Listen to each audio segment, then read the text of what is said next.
सतगुरु के साजी निवाजे प्यारे साथ संगत जी, प्यार और सत्कार से कहना धन निरंकार जी। सतगुरु माता जी का लख लख शुक्राना करते हैं जो हमें जीवन के इस रास्ते पर चलना सिखा रहे हैं कि हमने किस तरह संसार में रहना है, किस तरह का हमने कर्म करना है, व्यवहार करना है, बोली भाषा हमारी कैसी हो और हमने हर परिस्थिति में हमने पॉजिटिविटी ही लानी है। सतगुरु माता जी के आशीर्वाद से दासी पॉजिटिविटी और नेगेटिविटी पर ही ये क्या अंतर है, ये विचार आप जी के चरणों में रखने जा रहे हैं। आप जी ये प्रवान करें। एक बार किसी शिष्य ने संत से पूछा कि पॉजिटिविटी और नेगेटिविटी में क्या डिफरेंस है। संत ने कहा कि वह सभी शिष्यों के सामने इस बात को बताएंगे। अगले दिन सभी शिष्य इकट्ठे हो गए। संत ने एक बड़ा सा वाइट कलर का संत ने एक बड़ा सा सफ़ेद पेपर शिष्यों को दिखाते हुए पूछा कि आप सबको इस पेपर में क्या दिखाई दे रहा है। तो सभी ने जवाब दिया कि एक काला बिंदु, एक ब्लैक डॉट दिखाई दे रहा है। संत जी उन सभी शिष्यों का आंसर सुनते ही बोले, इतने बड़े सफ़ेद पेपर के पीस में आप सबको एक छोटा सा ब्लैक कलर का डॉट तो दिखाई दे रहा है, लेकिन बाकी इतना सारा जो ये वाइट स्पेस बना हुआ है, वाइट ये सफ़ेद स्थान दिखाई नहीं दे रहा है। हालांकि यह जो ब्लैक डॉट है इस वाइट स्थान की तुलना में बहुत छोटा है। इस सफ़ेद स्थान की तुलना में ये जो ब्लैक डॉट है, ये काला धब्बा है, ये बहुत छोटा है। लेकिन आप सबकी नज़र इसी छोटे से काले बिंदु पर टिकी है। इतने सारे सफ़ेद स्थान को सभी नज़रअंदाज कर रहे हैं। यही अंतर है पॉजिटिविटी और नेगेटिविटी विचारधारा में। जीवन के हर पहलू में हमारे पास क्या नहीं है यह सोचना नेगेटिविटी है, और जो कुछ हमारे पास है उसका शुक्र मनाना पॉजिटिविटी है। आज इंसान पॉजिटिविटी को छोड़कर नेगेटिविटी की तरफ ही बढ़ रहा है। ईश्वर द्वारा प्रदान की गई अनगिनत वस्तुओं को तवज्जो ना देते हुए, महत्व ना देते हुए, जो उसके पास नहीं है उसी पर अपना सारा ध्यान फोकस कर रहा है। जो इंसान नेगेटिव थॉट्स रखता है उसके लिए 2 रातों के बीच एक ही दिन होता है। वहीं जो पॉजिटिव थॉट्स रखता है वह कहता है कि 2 दिनों के बीच में एक ही रात है, जल्द ही गुजर जाएगी। नेगेटिव विचारधारा वाला इंसान हर सिचुएशन में नेगेटिव ही ढूंढता है, नेगेटिविटी ही ढूंढता है। वहीं जो पॉजिटिव थॉट्स वाला इंसान होता है वह हर बात में अच्छाई ही ढूंढ लेता है। एक कांच के गिलास में आधा पानी भरा है, 2 व्यक्ति उसे अपने अपने ढंग से देखते हैं। पहले वाला कहता है कि गिलास के आधे हिस्से में पानी भरा है, वहीं दूसरा कहता है कि गिलास का आधा हिस्सा खाली है। दोनों का कहना तो सत्य है, लेकिन दोनों की मानसिकता में, सोचने के ढंग में जमीन आसमान का फर्क है। पहले व्यक्ति की सोच पॉजिटिव है, वह आधे गिलास पानी की महत्ता को समझ रहा है, लेकिन दूसरे व्यक्ति की सोच नेगेटिव है। वह जो कुछ प्राप्त है उसकी तरफ ध्यान ना देते हुए जो नहीं मिला है उसका रोना रो रहा है। जिस तरह कहते हैं कि एक्सीडेंट में एक इंसान के पैर में चोट लग गई, परेशानी भी हुई, माया भी खर्च हुई, लेकिन फिर भी उसकी जुबान यही बोल रही है कि शुक्र है कि सिर्फ चोट ही लगी है, अगर पैर की हड्डी टूट जाती तो मैं क्या कर लेता, बहुत बचाव हो गया है, प्रभु ने सूली को कांटे में बदल दिया है, यह है सकारात्मक सोच। प्रभु ने सूली को कांटे में बदल दिया है। उस महात्मा के कहने का भाव यह है कि बहुत बड़ी चोट शायद मुझे लगनी थी, लेकिन सच्चे बादशाह ने अपनी कृपा के द्वारा वो छोटी सी चोट में ही बदल दिया है। शुक्राना है। यह है सकारात्मक सोच, पॉजिटिव थिंकिंग। दूसरी ओर एक इंसान को अगर छोटी सी खरोंच भी लग जाए तो वह प्रभु के प्रति नेगेटिव बोलने लग जाता है। नेगेटिव सोच से मन में जीवन के प्रति नीरसता उत्पन्न होती है। वहीं दूसरी ओर जो पॉजिटिव थॉट्स वाला इंसान होता है उसके मन में आनंद की भावनाएं जागृत होती हैं। एक इंसान को प्रभु से बहुत गिले शिकवे थे। उनमें से एक यह भी था कि आपने मुझे जूते नहीं दिए। लेकिन एक दिन जब उसने एक ऐसे व्यक्ति को देखा जिसके पैर नहीं थे, उसकी सोच में बदलाव आ गया। उसने प्रभु का धन्यवाद किया कि क्या हुआ अगर मेरे पास जूते नहीं हैं। प्रभु तेरा लाख लाख शुक्र है कि मेरे पैर तो हैं। जीवन का पूर्ण आनंद तभी प्राप्त किया जा सकता है जब मन में यह बात अच्छी तरह बैठ जाए कि जो हुआ अच्छा हुआ, यदि ऐसा नहीं हुआ होता तो भी अच्छा होता। जब प्रभु के साकार स्वरूप सतगुरु की रहनुमाई में जीवन गुजर रहा है तो नकारात्मक भाव किस लिए, नेगेटिव थॉट्स किस लिए। आओ पॉजिटिविटी ही मन में लाएं और पॉजिटिविटी लाकर ही हम काम करके सतगुरु की रहमतों के भागीदार बने। और यही सतगुरु के आगे अरदास करें कि सच्चे पातशाह जो भी आप जी हमें दे रहे हो आप जी का शुक्राना है, और जो नहीं भी मिल रहा तब भी आपकी शुक्राना है। आप जो भी करोगे हमारे लिए अच्छा अच्छा ही करोगे।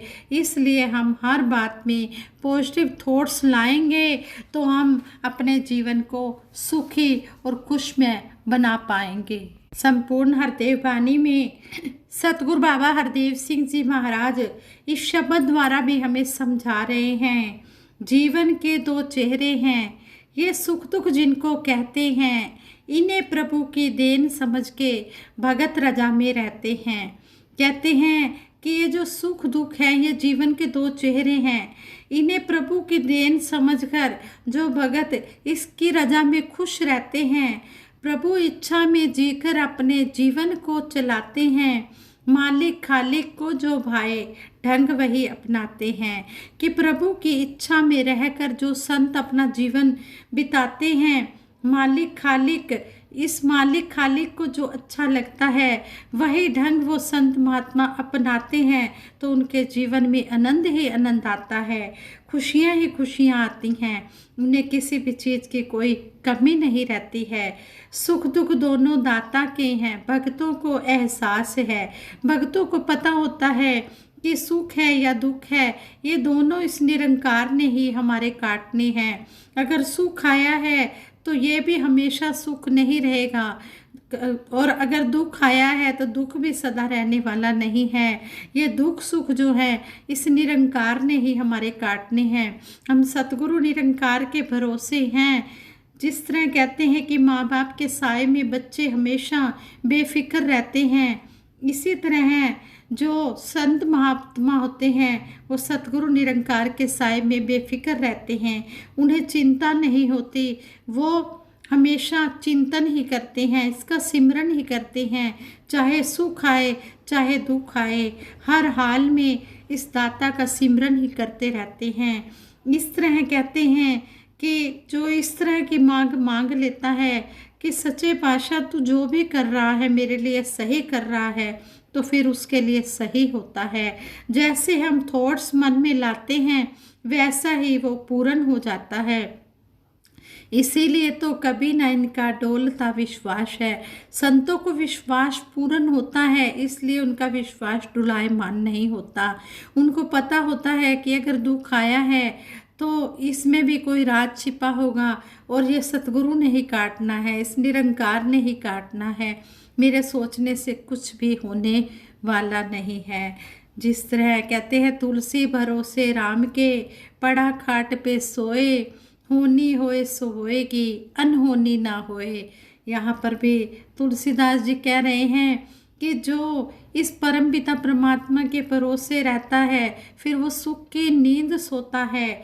उसे पता होता है कि मेरे साथ जो भी होगा अच्छा ही होगा, मेरा बुरा नहीं हो सकता। अगर मेरे ऊपर कोई दुख भी आया है तो उसमें भी कोई ना कोई सुख छिपा होगा।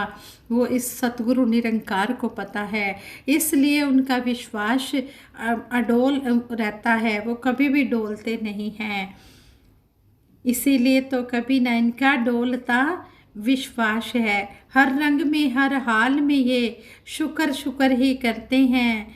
हर रंग में हर हाल में जिस तरह का भी समय चल रहा है, हर समय शुक्र शुक्र ही करते हैं। जैसी भी हो परिस्थिति, रहे एक सी मनोस्थिति। जो संत महात्मा होते हैं, जैसी भी परिस्थिति हो, जैसे भी हालात हो, हर समय इसका शुक्राना करते हैं। दातार तूने जो भी दिया है तेरा शुक्र है, शुक्र है। सच्चे पातशाह तेरे चरणों से जुड़े हैं, तेरे चरणों से जुड़े हैं तो दुनिया की ठोकरों से भी बच रहे हैं। तेरे चरणों से जुड़े हैं तो हमें जो ये मानव जन्म जिस काम के लिए मिला है वो भी हमारा पूर्ण हो रहा है। तेरे चरणों से जुड़े हैं, अंतिम श्वास तक जुड़े रहें तो हम अपनी मंजिल को भी पा सकते हैं। अगर ज्ञान ले लिया और बीच में ही हम अदर में ही छूट गए, सेवा सिमरन सत्संग ना कर पाए, तो फिर हमें मुक्ति भी मिलने वाली नहीं है। मुक्ति भी तभी मिलेगी जब हम अंतिम श्वास तक सतगुरु के चरणों में जुड़े रहेंगे। कहे हर देव भगत जन हरदम आनंद से विचरते हैं। सतगुरु बाबा हरदेव सिंह जी महाराज ने सारे ही शब्द का सारांश बता दिया है कि जो संत महात्मा होते हैं ये हर पल आनंद में ही विचरते हैं। आनंद का कोई विपरीत शब्द नहीं होता, आनंद तो आनंद ही है। आनंद सुनो वड पागियों, आनंद सुनो वड पागियों, आनंद गुरु ते जानिया।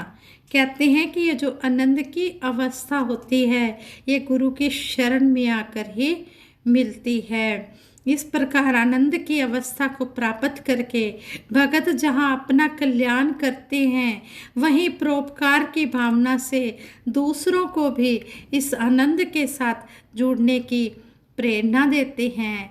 सतगुरु बाबा हरदेव सिंह जी महाराज भी मानव को समझाने के लिए अक्सर यह कहते, और निरंकारी मिशन का उद्देश्य भी है कि एक को जानो, अर्थात एक ईश्वर निराकार जो सत्य है इसका बोध करो। एक को मानो, अर्थात केवल बोध तक ही सीमित न रहो बल्कि इसे अपने मन में बसा लो, इस सच्चाई को एक्सेप्ट कर लो और एक हो जाओ। भाव यह है कि इस आनंद सत्रोत निराकार ईश्वर के गुणों को अपनाकर आनंद की अवस्था को प्राप्त हो जाओ। आनंद की अवस्था का जीवन में आ जाना अपने किसी कर्म का फल नहीं है, यह तो समय के सतगुरु की ही कृपा होती है, तभी ये आनंद मिलता है। कहते हैं पोस्त मद अफीम भंग उतर जान प्रभात, नाम खुमारी नानका चढ़ी रहे दिन रात। यह नाम की खुमारी हमेशा संतों महापुरुषों के ऊपर दिन रात चढ़ी रहती है। कहते हैं जो ये दुनिया भी नशे हैं, पोस्त का, शराब का, अफीम का, भांग का, ये तो उतर जाता है। ये तो अगर किसी ने रात को लिया तो सुबह तक उतर जाता है, लेकिन जो ये नाम का नशा है ये कभी भी नहीं उतरता है। इसको प्राप्त करके इस अनुभूति का आनंद किसी को बताया नहीं जा सकता कि किस तरह हमने ये आनंद पाया है। निरंकार की तरह आनंद असीम है। निराकार को आनंद स्वरूप भी कहा जाता है। आनंद का स्रोत निराकार प्रभु है। आनंद का जीवन में आ जाना जैसे परम अवस्था को प्राप्त हो जाना है। इसलिए आओ दातार से यही अरदास करें, सच्चे पातशाह जो जो इस आनंद से नहीं जुड़े हैं, जिनको ये आनंद अभी तक नहीं मिला है, उनके घट में बैठकर इस ब्रह्म ज्ञान से जोड़कर ये आनंद की अवस्था उनके भी जीवन में भर दो। सच्चे पातशाह आप जी सब कुछ कर सकते हो। हे समर्थ परमात्मा, हे निर्गुण निराकार, तू करता है जगत का, तू सबका आधार। आप जी समर्थ हो, घट घट वासी हो, अंतर्यामी हो।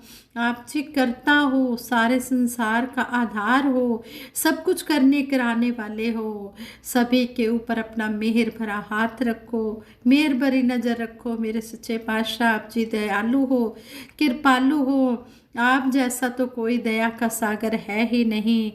जिस तरह आप जी ने हमें जोड़ा है, इसी तरह सभी को अपने चरणों से जोड़ के रखना। और दासी सभी के सुखों की कामना के लिए सिमरन करवाएगी कि सबदा भला करो करतार, मेरी मांग है दातार। तू ही निरंकार, मैं तेरी शरण हाँ, नन्नू बख्श लो। तू ही निरंकार, मैं तेरी शरण हाँ, मैनू बख्श लो। तू ही निरंकार, मैं तेरी शरण हाँ, मैनू बख्श लो। तू ही निरंकार, मैं तेरी शरण हाँ, मैनू बख्श लो। साध संगत जी प्यार से कहना धन निरंकार जी। बोलिए सतगुरु माता सुदीक्षा सविंदर हरदेव जी महाराज की जय। निरंकारी राजमाता गुरबचन अवतार की जय। हाँ संगत जी प्यार से कहना धन निरंकार जी।